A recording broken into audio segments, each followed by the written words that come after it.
जाते हैं दुनिया की सबसे बड़ी लीग है, सबसे बढ़िया लीग है, सबसे ज़्यादा पैसे कमाने वाली लीग है, लेकिन इस लीग में सुरक्षा व्यवस्था का क्या हाल है आप लगातार देख ही रहे होंगे। बीती रात को कोलकाता नाइट राइडर्स ने राजस्थान रॉयल्स को हराया। आसाम में मैच था और जब मैच खत्म हुआ उससे पहले ही एक तस्वीर सोशल मीडिया पर वायरल होने लगी। वो वाली तस्वीर आपकी स्क्रीन के इस कोने में दिख रही है।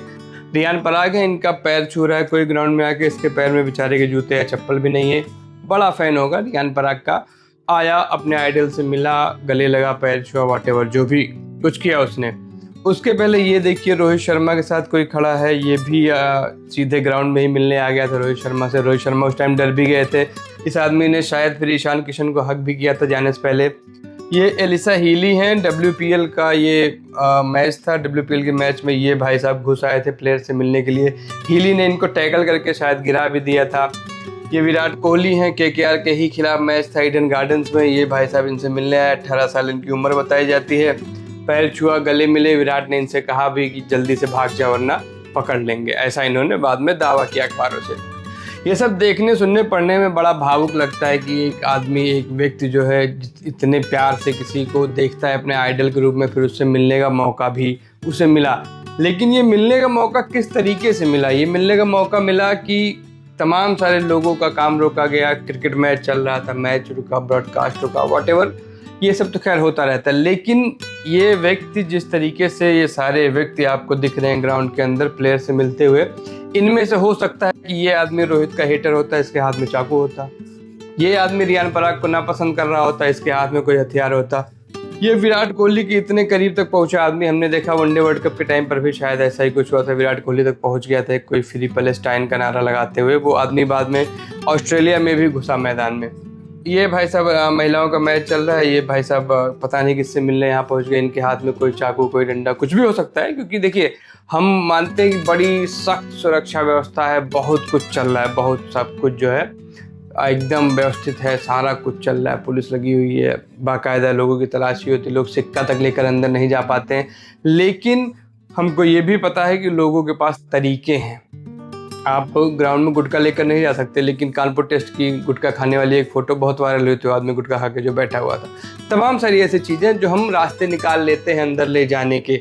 और चाकू, छोटा चाकू छिपा के ले जाना कोई बड़ी बात नहीं है। तो ये इन प्लेयर्स पर, जिन पर इतना खर्च करती है BCCI, जिनके लिए इतना कुछ करती है, इतने वेलफेयर प्रोग्राम्स हैं, उनकी सुरक्षा में इतनी ढिलवाही क्यों है? क्योंकि ये पहली बार तो हो नहीं रहा है, लगातार होता रहा। IPL 2024 आप याद करिए, कम से कम 3 इंसिडेंट तो मुझे याद है जब फैंस घुस आए थे मैदान तक। ये भी शायद 2024 का ही मामला है। विराट कोहली की ऐसी एक फ़ोटो आपको और गूगल पे मिलेगी, उसमें भी एक व्यक्ति विराट कोहली से मिलने पहुंच गया था, हालांकि वो शायद मिल नहीं पाया था, बीच में पकड़ लिया गया था।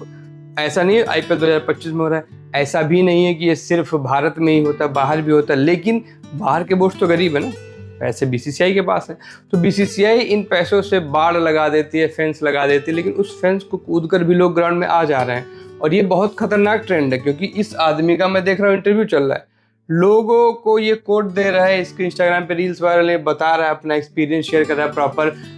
राजीव शुक्ला ने इनका वीडियो शेयर किया था, जो कि BCCI के उपाध्यक्ष है। मतलब वो उन लोगों में शामिल हैं जिनका ये काम है कि प्लेयर्स सुरक्षित रहें और प्लेयर्स अपना काम कर पाएँ, जो कि क्रिकेट खेलना है। शुक्ला ने ट्विटर पे लिखा था, शुक्ला जी ने लिखा था ट्विटर पे कि विराट कोहली की जो फैंडम है, जो फैन फॉलोइंग है, बहुत बड़ी है, ये दिखता है।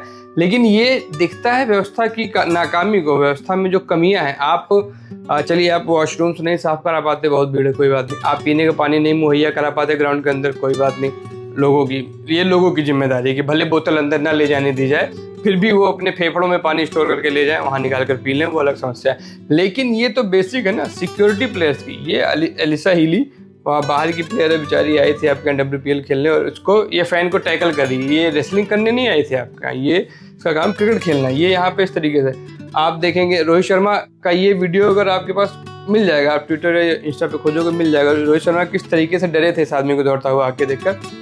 मैं इनकी फैंडम पे सवाल नहीं कर रहा हूँ, मैं ये नहीं कर रहा है बुरे लोग हैं, लेकिन इन अच्छे लोगों के बीच में किसी दिन एक बुरा आदमी अगर आ जाता है। आपको याद होगा साल 93 था, टेनिस का एक मैच चल रहा था। उस मैच में घुसते हुए स्टेफी ग्राफ के एक फैन ने मोनिका सेलेस को चाकू मार दिया था। मोनिका सेलेस का करियर तबाह हो गया इस इंसिडेंट के बाद, उनको बहुत चोट आई, अंत में उनका टेनिस करियर अनटाइमली ख़त्म हो गया। तो इस तरीके के इंसिडेंट अगर बाहर हो सकते हैं जहाँ की पब्लिक को ज़्यादा समझदार माना जाता है, लोग ऐसा कहते हैं कि बाहर जो मैच देखने लोग आते हैं वो मैच के बाद ग्राउंड में घुस भी जाते हैं क्योंकि वो सभ्य लोग, उनको अलाउ है। यहाँ की जनता थोड़ी सी ज़्यादा भावुक है और थोड़ा सा कम ख्याल रखती है तमाम सारी चीज़ों का। तो उसके बाद अगर इस तरीके के इंसिडेंट लगातार हो रहे हैं, हर साल हो रहे हैं, इस साल कुल 5-7 मैच हुए, उसमें 2 बार ऐसा हो चुका। एक ये इंसिडेंट, एक ये, दोनों में केकेआर की टीम इन्वॉल्व थी। हालांकि केकेआर पे कोई ये इल्ज़ाम नहीं है, लेकिन दोनों मैच केकेआर के थे। केकेआर वर्सेस आरसीबी पहला ही मैच, केकेआर वर्सेस आरआर। इन दोनों मैचेस में फैंस मैदान में घुसे मिले, लेकिन ये सिक्योरिटी का जो ब्रीच है इस पर किसी ने अभी तक एडजस्ट नहीं किया। ना आईपीएल की तरफ से कोई बयान आया है, ना बीसीसीआई की तरफ से, और ना ही लोकल पुलिस की तरफ से। लोकल पुलिस यानी इस मैच की अगर मैं बात करूँ तो असम पुलिस, जो कुछ दिन पहले तक बहुत एक्टिव थी, ट्विटर पे लगातार एफआईआर पे एफआईआर लिख रही थी लोगों पे, लोगों को खोजा जा रहा था तमाम दूर दूर तक अलग अलग अपराधों में। लेकिन ये जो एक मैच था जिसमें कुछ हज़ार लोग आए होंगे गुवाहाटी के बारसपुरा स्टेडियम में, वहाँ की सुरक्षा व्यवस्था में इतनी बड़ी चूक है कि एक लोकल लड़का जो कैप्टनसी कर रहा था पहली बार आरआर की और टीम बुरे हाल में थी, वहाँ पे ये डिस्ट्रैक्शन भी उसको देखना पड़ा। बाकी इस मामले पर आपके क्या ख्यालात है? कि आपको लगता है कि सुरक्षा व्यवस्था और तगड़ी की जानी चाहिए और तरीके निकाले जाने चाहिए कि फैंस ग्राउंड में ना घुसें, या फिर जो चल रहा है उसे वैसे ही चलने दिया जाए? मेरा नाम सूरज है, आप स्पोर्ट्स टापू देख रहे थे, शुक्रिया।